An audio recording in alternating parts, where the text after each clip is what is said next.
Bonjour mesdames et messieurs, je vous retrouve aujourd'hui pour continuer notre petit voyage dans l'espace avec la géométrie vectorielle. Euh, la semaine dernière, nous avons défini la forme paramétrique d'une droite et on a vu que pour décrire donc une droite dans l'espace, il fallait se donner un point qu'on écrivait sous forme d'un vecteur position. Et puis on doit également se donner une direction avec un autre vecteur qu'on appelle le vecteur directeur. Et en ajoutant ces deux choses avec un paramètre, on obtient ce qu'on appelle donc l'équation paramétrique d'une droite.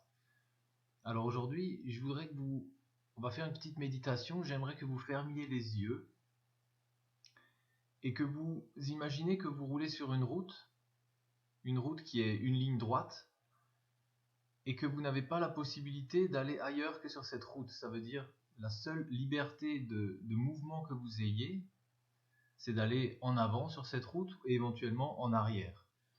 Le paysage qui se trouve autour de vous n'est pas accessible pour vous. Vous êtes limité euh, sur cette route. Ça veut dire votre déplacement peut s'effectuer finalement dans une seule dimension. La route, qui est assimilable à une droite, est de dimension 1, et puis voilà, votre monde est réduit à cette dimension 1. Vous n'avez la liberté d'aller nulle part ailleurs que de rester, disons, sur cette route. Voilà, vous devez y rester. On appelle ça une droite, c'est ce qu'on a vu la semaine dernière, et sur une droite, ou bien sur cette route, vous avez donc ce qu'on appelle un degré de liberté. Cette liberté d'aller en avant ou en arrière, et c'est tout. On a donc un seul vecteur directeur, une seule direction possible. Ça veut dire rester simplement dans la direction de la route. Imaginez maintenant que vous ayez envie d'aller visiter le paysage qui se trouve en dehors de cette route.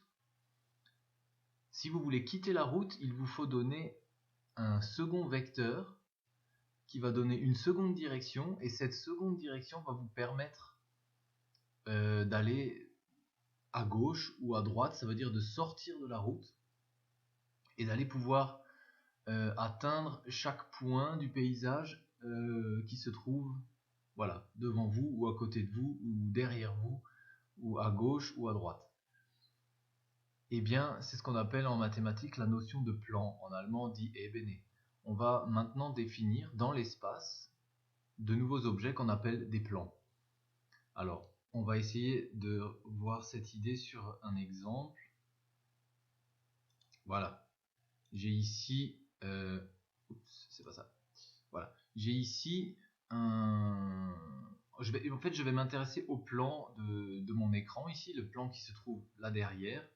Et donc, pour faire ça, voilà, je choisis maintenant deux directions. Donc, voilà une première direction que j'appelle le vecteur U.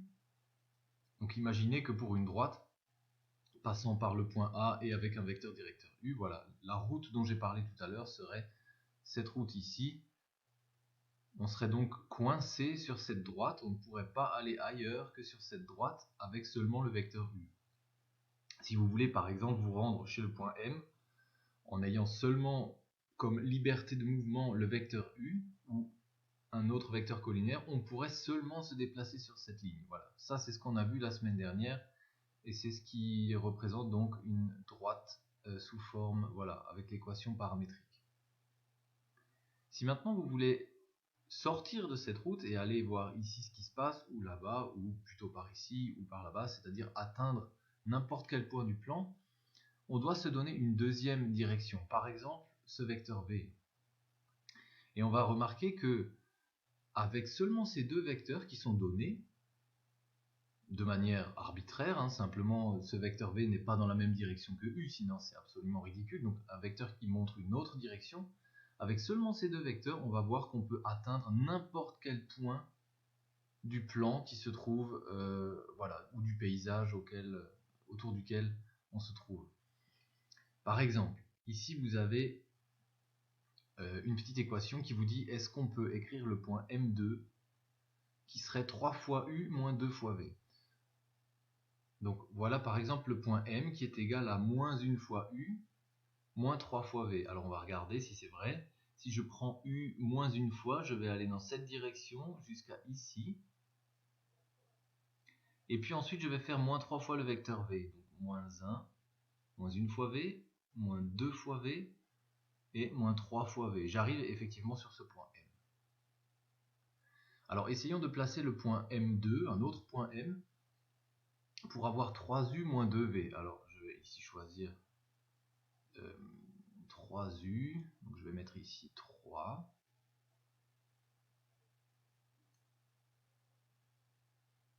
Et moins 2v, tac, tac. Voilà, vérifions quand même à la main pour voir si c'est correct. Je compte le vecteur u 3 fois, donc une fois, 2 fois, 3 fois, et puis je fais moins 2v, moins 1 fois v, moins 2 fois v. J'arrive effectivement là au point M2. Et puis je peux faire pareil avec M3. Donc dans ce cas, je prends moins 5 demi, c'est-à-dire moins 2,5 fois u. Alors je vais essayer d'y aller, voilà. Et pour l'autre, je vais prendre 0, puisque j'ai pas de déplacement suivant le vecteur v. Voilà, je me retrouve finalement sur ma route, sur ma droite AB, un petit peu derrière, puisque là, j'ai pas utilisé le vecteur v, donc je ne suis pas sorti de la route, simplement. Dessinons M4 avec moins 1,5 pour S et moins 4 pour V. Ah, je ne sais pas si je vais y arriver. Non, j'y arrive pas. Il faudrait que mon curseur puisse aller un peu plus loin. Ouais, il faut que j'aille jusqu'à moins 4. Ok. Alors, est-ce qu'on peut aller maintenant jusqu'à moins 4? Oui, de toute façon, je sors de un petit peu de la feuille ici. Voilà. Donc, voilà le point que j'obtiendrai avec moins 0,5, c'est-à-dire moins 1,5 et moins 4. Je vais encore faire M5 qui est moins 3 sur 2. Alors ici, je vais... Pardon, plus 3 sur 2, donc ça fait 1,5. Et une fois V... Voilà, j'arrive ici, on peut vérifier effectivement si je prends 1,5 fois le vecteur U, donc je l'ai déjà ici une fois, plus encore la moitié pour avoir le 0,5 en plus, et puis une fois V qui monte dans cette direction, voilà, j'arrive à ce point M. Et le dernier, moins 3 quarts U, donc ça fait moins 0,75, voilà. Et 7 demi, ça fait 3,5, est-ce que j'y arrive? Oui, voilà. J'arriverai donc sur ce point M là-haut. Voilà. Alors, l'idée en fait, peut-être vous avez remarqué, mais en tout cas, quelle que soit la valeur que je choisis ici, pour le coefficient devant le vecteur U et le coefficient devant le vecteur V, je peux atteindre comme ça, en quelque sorte, tous les points du plan. On va essayer de jouer un petit peu avec ça. Hop, ça va un peu vite. Je vais le refaire, puis je vais essayer de noter ces points au fur et à mesure qu'ils avancent. On va essayer de faire ça bien. Voilà. Donc voilà, je fais maintenant bouger tout ça, et vous allez voir que, voilà, en faisant varier les deux nombres S et T, ça veut dire ici, en quelque sorte, les deux paramètres qu'on s'est donnés pour se déplacer sur notre plan, on voit qu'on peut comme ça atteindre bien, tous les points de ce plan. Ça veut dire ici j'ai choisi pour S et T des nombres, si vous regardez un petit peu, c'est toujours 0,25, 0,5, 0,75, 1, etc. Mais pour ces nombres-là, on pourrait choisir vraiment n'importe quel nombre, on pourrait prendre des nombres un peu plus complexes, des fractions, etc.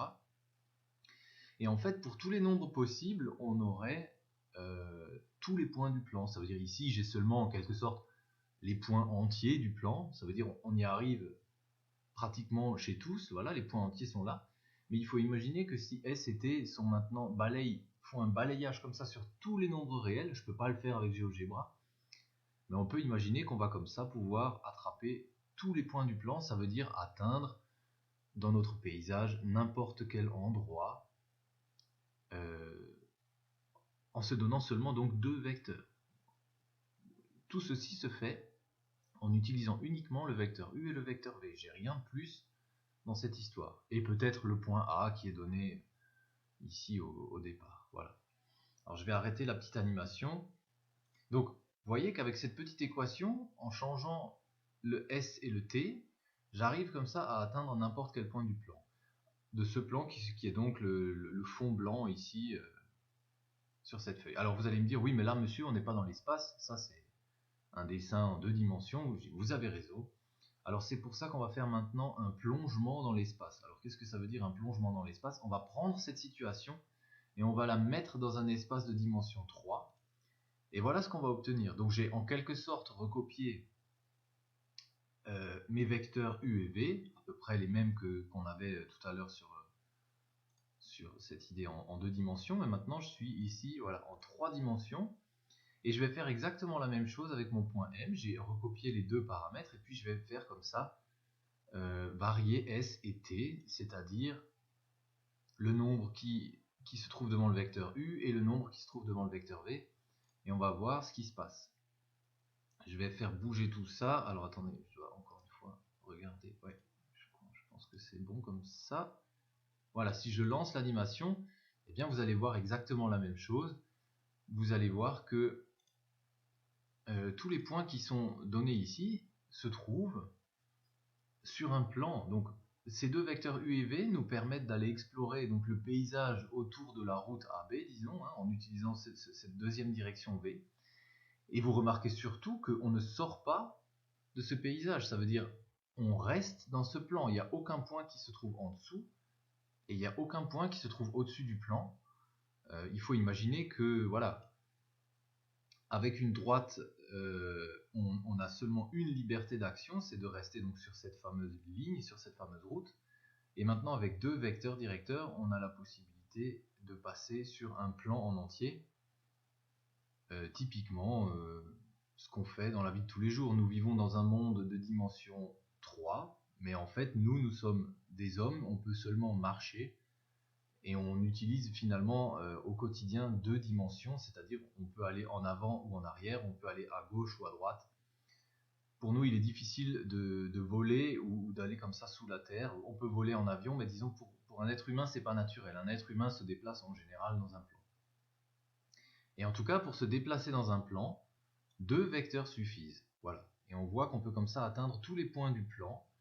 On pourrait ici resserrer l'intervalle d'écart entre chaque S et chaque T, et on aurait vraiment quelque chose de complet. Ça veut dire on pourrait imaginer que tout ceci se remplisse de points orange, et à la fin on aurait comme ça une espèce de trame entière avec que des points orange, et ça définit donc le plan que j'ai ici dessiné en bleu. Donc cette idée de plan, c'est comme une feuille, si vous voulez, une feuille qui n'a pas d'épaisseur, c'est une feuille vraiment plate. Et c'est une feuille qui s'étend à l'infini. Il ne faut pas imaginer qu'un plan est seulement un rectangle ou quelque chose comme ça. Vous devez imaginer que tout ça continue jusqu'à l'infini de chaque côté. Donc c'est vraiment quelque chose qui coupe l'espace, qui vient couper complètement l'espace en 2 parties. Il y a une partie en dessous du plan, une partie au-dessus du plan. Et ce plan correspond donc à une sorte de feuille sans épaisseur, mais qui s'étend comme ça jusqu'à l'infini de tous les côtés. Voilà. Voilà pour les plans. Alors, dans votre théorie, vous allez lire des choses sur les plans et vous allez remarquer qu'on peut les caractériser avec une équation vectorielle qui ressemble beaucoup à l'équation paramétrique d'une droite. Alors, je vais essayer de trouver ça dans la théorie. Attendez un instant.